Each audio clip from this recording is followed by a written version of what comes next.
कर्नाटक का एक जिला लगता है उत्तर कन्नड़ जिला। इस जिले में एक स्थान है गोकर्ण। यहाँ पे रामतीर्थ पहाड़ियों के बीच में एक गुफा पाई जाती है और उस गुफा में 40 वर्ष की एक विदेशी महिला अपने दो छोटे छोटे मासूम बच्चों के साथ, जिसमें से एक बच्चा 4 वर्ष का होता है और दूसरा जो है वो 6 वर्ष के उम्र का होता है, उस गुफा में अकेले पाए जाते हैं। आश्चर्य कर देने वाली बात तो ये है कि वो ऐसी गुफा होती है जिसमें ना तो बिजली होता है और ना पानी होता है और ना ही उसमें किसी तरीके की कोई भी सुविधा होती है। ये इलाका इसलिए भी जाना जाता है क्योंकि यहाँ की जो पहाड़ियाँ हैं वो बहुत ज़्यादा खतरनाक पहाड़ियाँ हैं। घने जंगल पाए जाते हैं इस इलाके में और यहाँ पे बहुत खतरनाक जानवर पाए जाते हैं और जहरीले सांप पाए जाते हैं।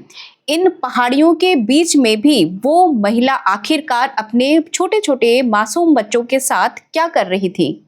बात 9 जुलाई 2025 की है, जब कर्नाटक पुलिस के द्वारा वहां पर पेट्रोलिंग की जाती है, ये जानने के लिए कि जो बारिश की वजह से लैंडस्लाइड हुई है उसमें जो मलबा इकट्ठा हुआ है उसमें कोई फंसा तो नहीं रह गया है, कोई दबा तो नहीं रह गया है। पेट्रोलिंग करते हुए पुलिस की जो टीम है उनकी नज़र अचानक ऐसे दृश्य पर पड़ती है जिसे देख करके वो रुक जाते हैं और थम जाते हैं। कुछ दूरी पर उनको दिखाई देता है कि पहाड़ियों के पास में कुछ 2-4 कपड़े हैं जो कि बाहर टंगे हुए हैं। कौतूहलवश वो वहाँ पे जाने की कोशिश करते हैं, उधर जाते हैं ये जानने के लिए कि इस भीषण जंगल में, घने जंगल में आखिरकार यहाँ पे कौन हो सकता है।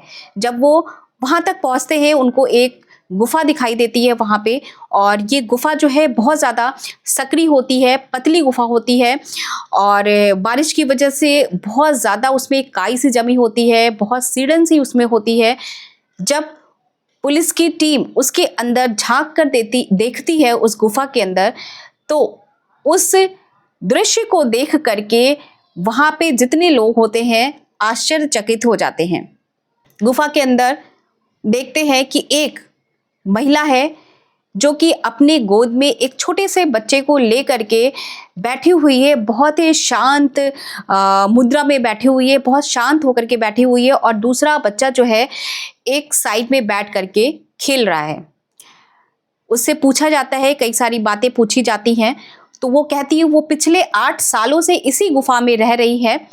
और आश्चर्य वाली बात यह है कि इतने सालों से यहाँ रहने के बावजूद भी इस इलाके के आसपास का जो इलाका है वहाँ के लोगों को बिल्कुल भी इस बात की भनक नहीं होती है कि इन पहाड़ियों के बीच में कोई महिला अपने बच्चों के साथ यहाँ पर रह रही है।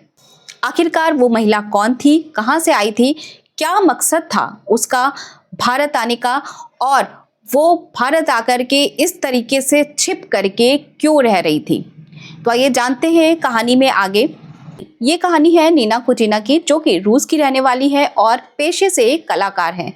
उनका कहना था कि वो दुनिया के दिखावे, झूठे रिश्ते और समाज के नकलीपन से वो इतना ज़्यादा परेशान हो चुकी थी, थक चुकी थी, तंग आ चुकी थी कि अब वो रूस में नहीं रहना चाह रही थी और वो भारत यात्रा पर आना चाहती थी।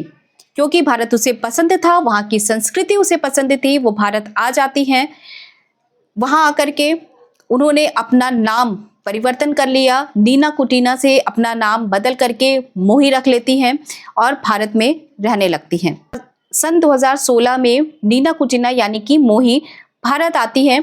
सन 2017 में उसका वीज़ा ख़त्म हो जाता है, वो अपने देश वापस नहीं लौट पाती हैं। सन 2018 में एग्जिट परमिट मिलता है, नेपाल की यात्रा पर जाती है, लेकिन फिर से वो भारत लौट आती है। इसके बाद वो हिमाचल जाती है यात्रा पे, कश्मीर जाती है यात्रा पे और अंत में कर्नाटक की पहाड़ियों में आ करके बस जाती है। मोही का कहना था कि वो भारत सिर्फ यात्रा के लिए नहीं आई थी, घूमने के लिए नहीं आई थी, बल्कि शांति और आध्यात्मिकता की तलाश में आती है। जुलाई 2025 कर्नाटक के इन रामतीर्थ पहाड़ियों में बहुत तेज बारिश होती है, लैंडस्लाइड की घटना होती है। पुलिस की एक टीम पेट्रोलिंग पर निकलती है, गश्त करती है कि लैंडस्लाइड की वजह से जो मलबा इकट्ठा हुआ है उसमें किसी की कोई फंसने की संभावना तो नहीं है, कोई उसमें दबा तो नहीं। तभी उनको कुछ संदेह होता है। थोड़ी दूर पर उनको एक गुफा दिखाई देती है और वो उस गुफा के नज़दीक जाते हैं और देखते हैं कि उस गुफा में एक महिला अपने 2 छोटे बच्चों के साथ उसमें नज़र आती है। उस महिला से पुलिस की टीम द्वारा बातचीत की जाती है, जानकारी इकट्ठा करने की कोशिश की जाती है।